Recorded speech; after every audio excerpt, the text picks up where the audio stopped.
তারাবি কথা কয় না 20 না 8 আরো জোরে কোন 20 এর পক্ষে কে কে আছেন সোজা করি হাত তোলেন সোজা করি হাত দুইটা তুলতে হইব কিন্তু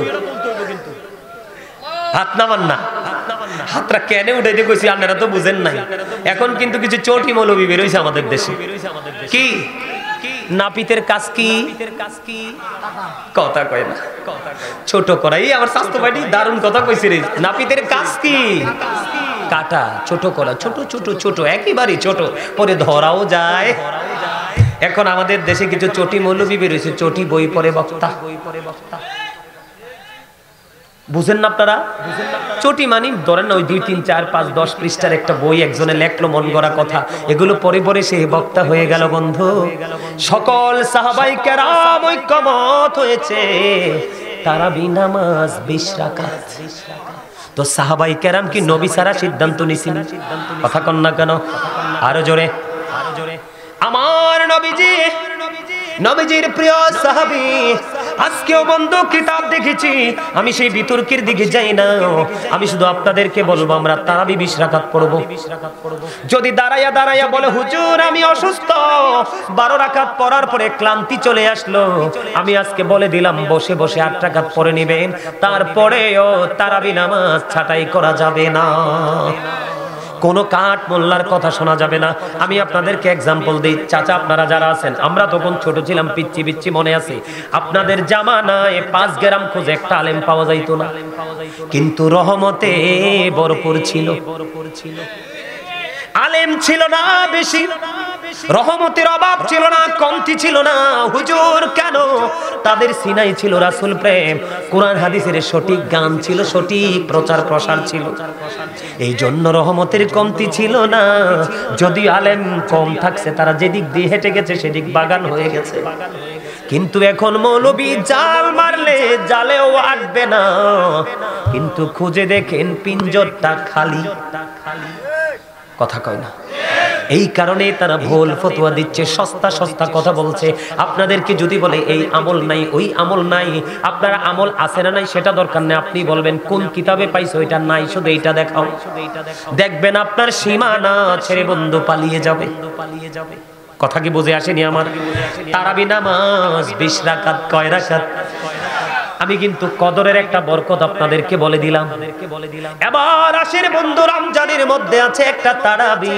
প্রতিদিন আমরা 20 রাকাত করে তারাবি পড়ব বন্ধুরি আমার বন্ধু আমার দিকে তাকান হাদিস শরীফের মধ্যে এসেছে এই রমজান মাসের স্পেশাল দুটো নিয়ামত আপনার জন্য আল্লাহর কাছে সুপারিশ করবে সুবহানাল্লাহ বলেন না একটা হলো তারাবি আরেকটা হলো বন্ধু কোরআন তেলাওয়াত আমি রমজান মাসের ফজিলত বরকত বোঝানোর জন্য বন্ধু আমি আপনাদেরকে বলছি আমার নবী আপনার নবী দু জাহানের বাদশা নবী ইমামুল মুরসালিন সরকারে মদিনা যিনি নবীদের নবী উনি জানিয়ে দিয়েছেন বন্ধু হাদিস শরীফের মাধ্যমে আল্লাহর কাছে কাল হাসরের দিন যেই ব্যক্তি প্রাণ খুলে আল্লাহর সন্তুষ্টির জন্য রোজা রেখেছে আল্লাহ রাব্বুল আলামিন ওই রোজাদারের পক্ষ হয়ে তারাবি নামাজ আল্লাহর কাছে দরখাস্ত করবে মনিব আমি তারাবি নামাজ আমি রোজা আমি তোমার দরবারে তোমার বান্দার জন্য আজকে সুপারিশ করলাম আমি তোমার বান্দার জন্য সুপারিশ করলাম আমার কারণে তোমার বান্দা সারা দিন উপবাস ছিল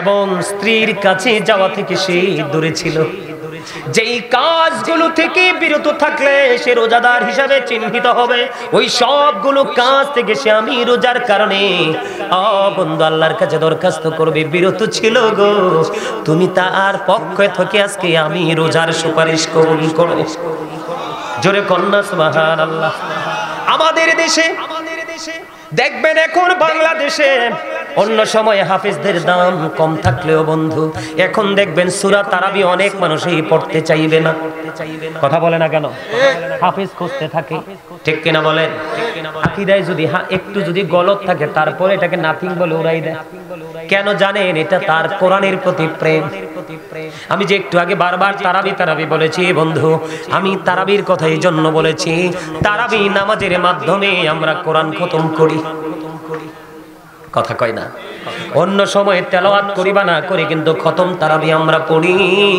কোরআন আল্লাহর দরবারে কাল হাসরের ময়দানে সুপারিশ করবে, আল্লাহ গো তোমার এই বান্দা আমি কোরআনের কারণে রাত্রি জাগরণ ছিল, তারাবি পড়তে কিন্তু সময় লাগে।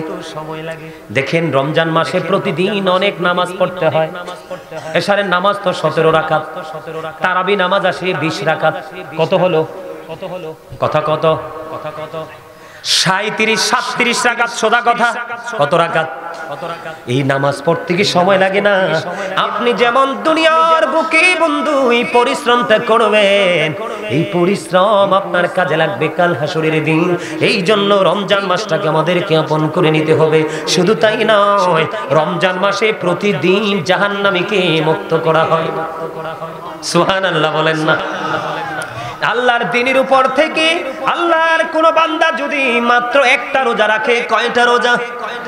মাত্র একটা রোজা রাখে রে।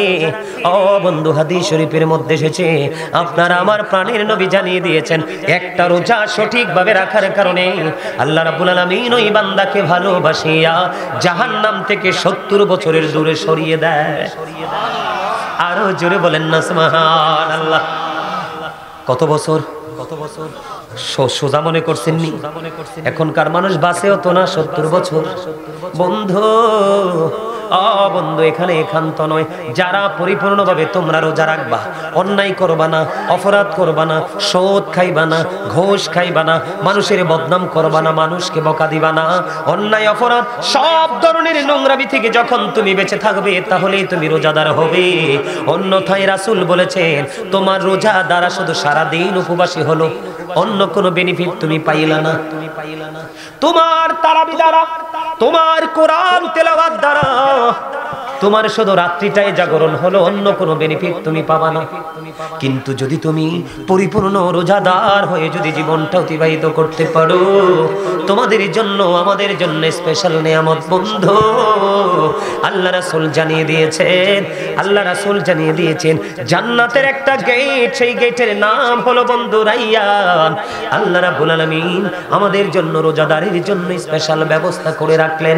আপনার আমার প্রাণের নবী বন্ধু জানিয়ে দিয়েছে, রাইয়ান নামক জান্নাতের গেটটা কাল হাসরের দিন ওপেন করে দেয়া হবে রে, শুধুমাত্র পরিপূর্ণ রোজাদাররা প্রবেশ করার জন্য। সমস্ত রোজাদার আল্লাহর গোলাম যারা আল্লাহর দিদারের আশায় রোজা রেখেছে, তারাবি পড়েছে, সকল নোংরামি থেকে দূরে থেকে তারা রোজাকে রোজা হিসাবে চিহ্নিত করতে পেরেছে, ওই ব্যক্তিদের জন্য রাইয়ান নামক জান্নাতের গেটটা ওপেন করা হবে। সব যখন বন্ধু ঢোকা শেষ হয়ে যাবে, ব্লক করে দেওয়া হবে। জোরে জোরে বলেন না সুবহানাল্লাহ, আরো জোরে বলেন না সুবহানাল্লাহ। আপনি যদি রমজান মাসে ছোট্ট একটা সাধারণ আমল করেন, ছোট্ট একটা সাধারণ আমল করেন রমজান মাসে, শুধু রমজানের ফজিলতের কারণে ছোট্ট যদি একটা আমল করেন বন্ধু, তাহলে আপনার আমল নামায় অন্য সময় ফরজ আমল করতেন এই ফরজের সমান সওয়াব দেওয়া হবে। জোরে জোরে বলেন না সুবহানাল্লাহ। আর রমজান মাসে যদি আপনি একটা ফরজ আমল করেন গো, তাহলে আপনার আমল নামায় দেওয়া হবে 70টা ফরজের সওয়াব। জোরে জোরে সুবহানাল্লাহ। অন্য হাদিস শরীফের মধ্যে এসেছে, আপনার আমার প্রাণের নবী তিনি জানিয়ে দিয়েছেন বন্ধু, আপনার আমার জন্য কত বড় নিয়ামত। এমনিতে সাধারণ আমল করলে 1 থেকে 10 গুণ পর্যন্ত, ঠিক কিনা বলেন? কিন্তু রমজান মাসের কারণে, শুধু রমজানের ফজিলতের কারণে আপনার এই 10 থেকে 70 যে দাঁড়াবে 70 থেকে 700 গুণ পর্যন্ত বাড়িয়ে দেওয়া হবে। জোরে জোরে কন্যা সুবহানাল্লাহ, আরো জোরে।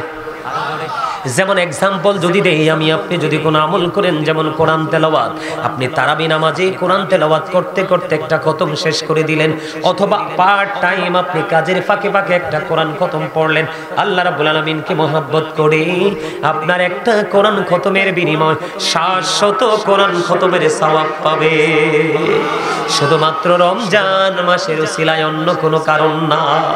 তাহলে রমজান মাসকে ভালোবাসার দরকার আছে না নাই?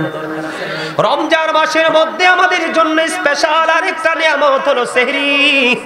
ও বন্ধু, সেহরি মানে হলো বরকত।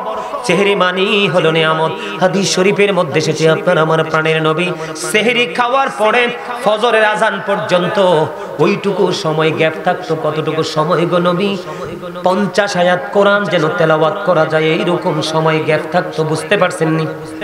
মানে সেহরি খাওয়ার পরে ফজরের আজান দিবে তো, কথা কয় না, ফজরের আজান দিলে তো কিছু খাওয়া যাবে না। পানি কি খাওয়া যাবে? খাইলে কি রোজা হবে? ফজরের আজানের পরে বন্ধু কি করা যাবে না, খাওয়া যাবে না। রাসূল হাদিস শরীফের মধ্যে এসেছে রাসূল যখন সেহরি খেতেন, সেহরি খাইয়া বন্ধু ফজর পর্যন্ত অতটুকু সময় গ্যাপ থাকতো। এই গ্যাপটার মধ্যে কম পক্ষে 50 আয়াত কোরআন তেলাওয়াত করা যাইত। এমন একটা গ্যাপ রেখে রাসূল সেহরি খাইতো। কিন্তু বন্ধু সেহরিটা কোনো সুদের টাকা দিয়ে খাইও না, অন্যের চুরি করা টাকা দিয়ে খাইও না, হারাম টাকা দিয়ে খাইও না, কারণ হারাম আল্লাহর দরবারে কখনো কবুল হয় না। এখন আমাদের গ্রামে গঞ্জে পাড়ায় পাড়ায় মহল্লায় মহল্লায় নারী পুরুষ সমন্বয় করে সুদ খায়। মরণ হইছে গরিবের, কথা কয় না, মরণ কার? গরিব মানুষের। গরিব বাঁচবে কেমন করে? তোমরা সবাই যদি সুদ খাও, গরিবও বাঁচবে না, তোমরাও বাঁচবা না। গরিব রে মারবা দুনিয়ায়, তোমরা মরবা পরকালে। কথা কয় না কেন? কিন্তু তোমাদের মরণ চিরস্থায়ী মরণ হবে রে বন্ধু। তুমি সত্য খাইলা না, ওই দুস্থ মানুষগুলোর রক্ত তুমি চষে নিলা। তোমার দুয়ারে কানলো বাইরে বাচ্চাটা অসুস্থ, 500 টাকা দে, 1000 টাকা দে, একটু ডাক্তারের কাছে নিয়ে যাব। তোমার মনটা নরম হলো না যখন তুমি সোদের কন্ডিশনে আসলা। এবার তুমি 1 লক্ষ দিতে প্রস্তুত। তো পাথর কেমন করে হয় রে মানুষ? বন্ধু 500 টাকা যদি কোনো মানুষ নিয়ে খায় কিছু আসে যায় না, 1000 যদি খায় কিছু আসে যায় না, কারণ এই টাকা তো তুমি উপার্জন করনি, দিয়েছে মালিক। তুমি যদি কাউকে খুশি মনে থাকে দিয়ে দিলে, অসুস্থ মানুষের সেবা হয়ে গেল। বন্ধু এইটা তুমি যেন জান্নাত কিনে নিলা। কথা বুঝেন নাই? আমি একটার মধ্যে আরেকটা ঢুকাই, কিছু মনে করবেন না, একটু বলে দেই। আল্লাহ রাসূল বলেছে হাদিস শরীফের মধ্যে এসেছে, কোন মানুষ যখন কোন অসুস্থ রোগীর সেবা করতে যায়, সেবা কিন্তু বন্ধু টাকা দিয়েও হয়। কথা কয় না? আবার মাথা তার কাছে বসে মাথায় হাত বুলিয়ে দিয়েও হয়, হাত পা মেসেজ করে দিয়েও হয়। হয় কি হয় না? আবার অনেক সময় আল্লাহ রাসূল বলেছেন, তুমি তোমার প্রিয় মানুষ, আপন মানুষ যখন অসুস্থ হবে, তুমি যখন তোমার প্রিয় মানুষটার কাছে যাইবা, তার মাথায় যখন হাত বুলিয়ে দিবা, মাথার কাছে বসে যখন মিষ্টি মিষ্টি আলাপ করবা, দেখবা তার অসুখ এমনি ভালো হয়ে গেছে। কারণ ভালোবাসার মানুষ দেখলে মানুষ ভালো হয়ে যায়। এটা হলো বন্ধু অসুস্থ মানুষের ক্ষেত্রে আপনার একটা সহানুভূতি। বলে হুজুর এই সহানুভূতি তো আমার জন্য যথাযথ নয়। আল্লাহ রাসূল বলেছে আর একটা মজার হাদিস বন্ধু, নবীজি বলেছে তুমি যখন কোন অসুস্থ মানুষকে দেখতে যাইবা, তুমি যখন দেখতে যাইবা, তখন তুমি যাওয়ার পরে কি করবা? তুমি তাকে দেখতে গেলা ধরুন সকালবেলা, ফিরে আসতে আসতে তোমার বিকেল হয়ে গেল। ওরে ফুলমুড়ি পূর্ব পাড়ার মানুষ, কেমন করে বুঝাইলে বুঝবা বন্ধু?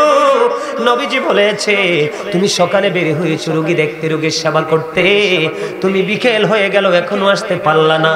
তুমি তো এই সকাল থেকে বিকেল পর্যন্ত তুমি যেন জান্নাতি ফল কুড়াইলা। তুমি রোগী তো দেখতে যাওনি, তুমি জান্নাতি ফল ব্যাগে ঢুকানোর জন্য গেছো রে। হাজারো বন্ধু আরো মজার হাদিস আছে বন্ধু, আমার দিকে তাকান।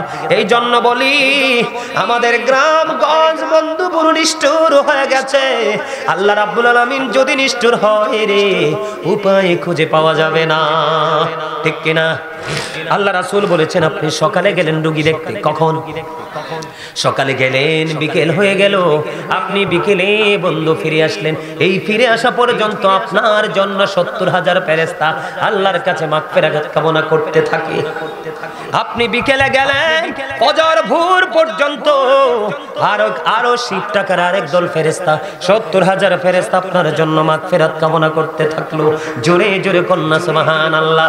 এত নেয়ামত নিয়ামত তুমি বঞ্চিত হয়ে গেল শুধু পৃথিবীর এক গোলামির কারণে। এই জন্য বন্ধু আমি আপনাদেরকে বলে দেই, রমজান মাসে সুদের দিকে যুক্ত হবেন না। তারপরও বলি, আপনি সারা মাস তো সুদ খাইছেন, রমজানে না হয় আপনি হুজুরের কথা শুনে সুদ থেকে বিরত থাকবেন, কিন্তু আপনি পবিত্র হতে পারবেন না। বলে হুজুর এটা কেন বললেন? আল্লাহ রাসূল বলেছেন, লা তুকবালু সালাতুন বিগাইরি তুহুর ওয়ালা সাদাকাতুম মিন গুলুল। রাসূল বলেছেন, পবিত্রতা ছাড়া কোনো আমল কবুল হয় না, হালাল টাকা ছাড়া কোনো আমলই আল্লাহর দরবারে কবুল হবে না, কোনো দান আল্লাহর দরবারে কবুল হবে না। মসজিদে দিবেন, মাদ্রাসায় দিবেন, রাস্তায় দিবেন, এতিম দিবেন, কোনো ফায়দা পাবেন না, কারণ আপনি অর্থ উপার্জন করেছেন আল্লাহ যে রাস্তা দেখিয়েছে সেই পথে না, অন্য ভিন্ন পথে। হাদিস শরীফের মধ্যে আসছে, যে ব্যক্তি সুদ খাইলো সে যেন তার মাকে বিবাহ করলো।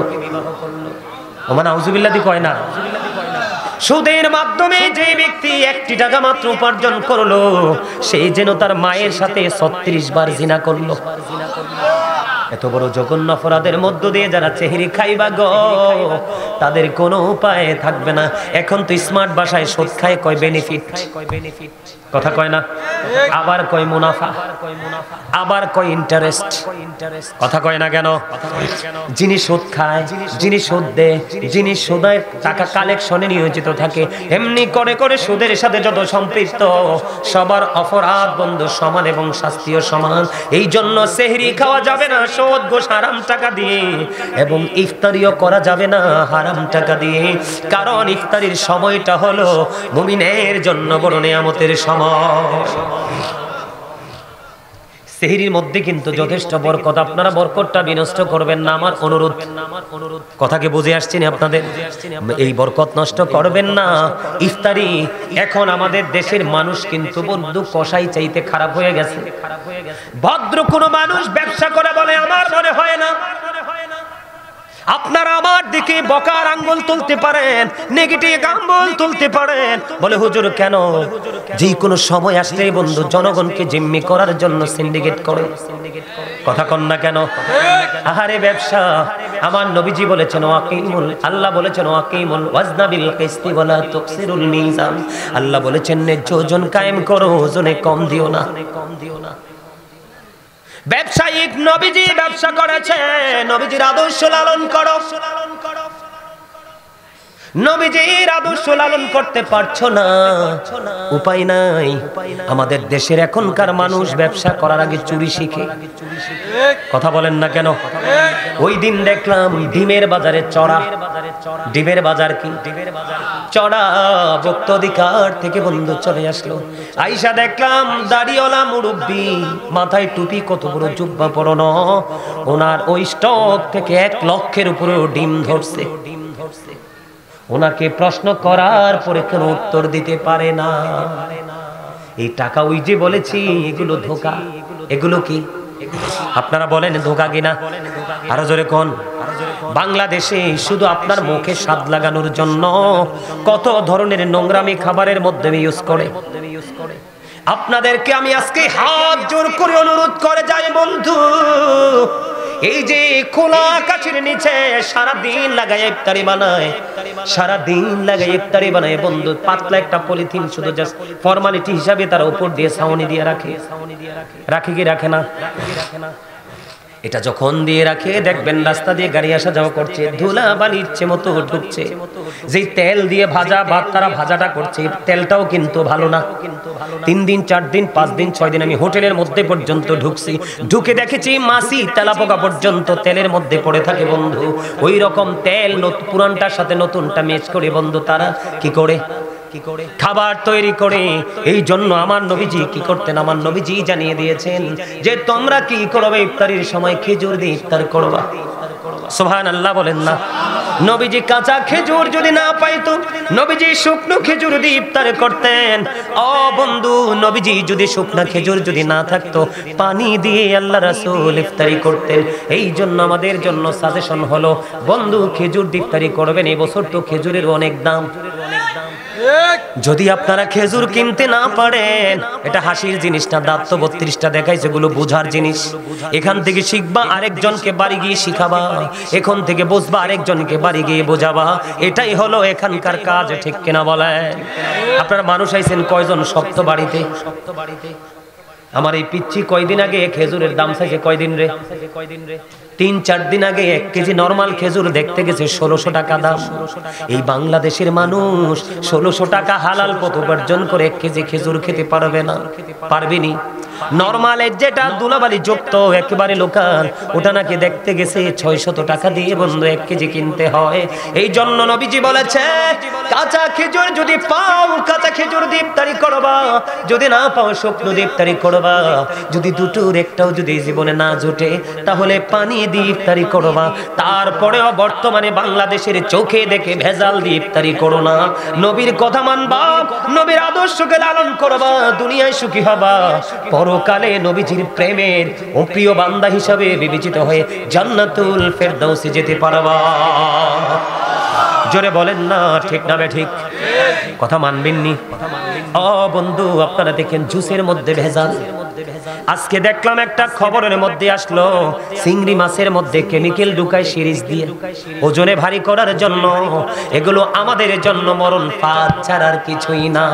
তবে অন্য সময় তো কত ধরনের খাবার পানি খাওয়া যায়, রমজান মাসেই কিন্তু এত কিছু খাওয়া যায় না, সারাদিন উপবাস থাকতে হয়। এই জন্য খাবারটা একটু ঠিকঠাক মতে খাইবেন।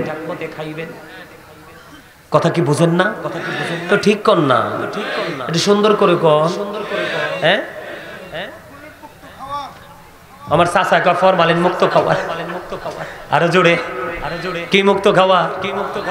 চাচা ফরমালিন কিটা দেখছি না জীবনে, কিন্তু মোহ দিলে বুঝিয়ে এটা যে ফরমালিন। হ্যাঁ জানি কর না, আমরা অন্য সময় না বুঝলেও যখন বৈশাখ জ্যৈষ্ঠ মাস আসবে আম কামড় দিয়ে দেখেন, এদিক দিয়ে মিডা, এদিক দিয়ে সুক্কার, এদিক দিয়ে দিলে স্যাং স্যাঙ্গি দিয়ে কইল।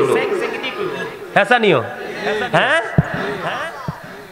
আপনাদেরকে আমি একটা তথ্য দেই, কি মনে করবেন জানি না। আজকে মনে হয় কত বছর আমি জানি না বন্ধু, বাহিরের টোটাল কোনো খাবার আমি খাই না, ইভেন পানি পর্যন্ত স্পর্শ করি না। যেখানে যাই ঠান্ডা গরম পানি প্রয়োজন নিজে নিয়ে যাই, দেশের বাহিরে গেলেও সঙ্গে নিয়ে যাই। বন্ধু, এখনকার মানুষ শুধু খাবারের কারণে বেশি রোগা। দেখবেন ভাত এত খায় না, খাবার এত খায় না, যত বেশি খায় ঔষধ। এখানে আমাদেরও দোষ আছে, বলবো নি দোষটা কোথায়? একটু বলবো। এটা আমাদের জন্য কিন্তু শিক্ষা, ট্রেনিং। বন্ধু, বর্তমানে যেই দেশকে আমরা বলি ইরান, এক সময়টার নাম ছিল পারস্য। কি ছিল? পারস্য থেকে পারস্যের বাদশা চিন্তা করে দেখলেন, নবীজি যখন পৃথিবীর বুকে কদমটা বাড়িয়ে দিল, পৃথিবীতে ওই দেশের মধ্যে কোনো অসুখ বিসুখ নাই, কি নাই? কোনো অসুস্থতা নাই। মন দিয়ে শোনো যুবক তোমরা, কোনো অসুস্থতা নাই। এবার ওই পারস্য থেকে